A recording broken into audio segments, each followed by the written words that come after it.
I qmaj edhe i du vesh njerëzit që s'kalkulojnë. Unë e oportunistët i urej.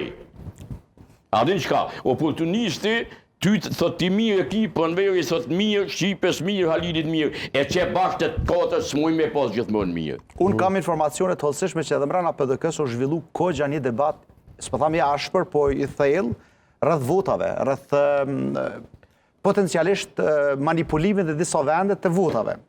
Madje pam që kishte edhe vendimet e BZAP-it, që ishin refuzuse, i lexova me korrekt se kush janë, të kandidatëve mbrana për mbrana subjektit politik.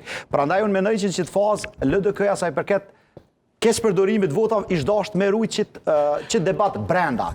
Për me lypje dhe leadership, ama vista përfundoj, me kërku leadership të ri, se a është për një leadership të ri, LDK-ja e nevojshme, unë menoj që Abdullah Hoxha ka gjetë kohën më të përshtatshme. Kanë atje statutje për caktone, sa i përket manipulimit votave, dalja shumë herët në opinione asoj zojës, unë menoj që ka dëmtu LDK-n, edhe dëmtan vetvitiu se është... Jo, problemi është që unë menoj që njerëz pa ndërgjetë shumë LDK kanë dëmtu ato janë për me u denua, zonë dhe Shqipja dhe gjithna. Zonë denoj, nuk e ndoj këtë. Po pse me publik?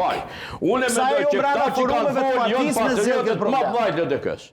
Ata të cilët e kanë dëmtu procesin janë kundër LDK-s kanë vepruar. Jo, menoj që është dashmë diskutu hapta, sepse nuk po flitet për zgjedhjet e brendshme, kurse nuk vota brendshme, po flasim për përgjithshme dhe integriteti i procesit. Edhe bravo ju qoftë njerëzve, unë po ja admiroj guximin e tyre me dalë me fol brenda partisë vet. Për neve këtu edhe për publikun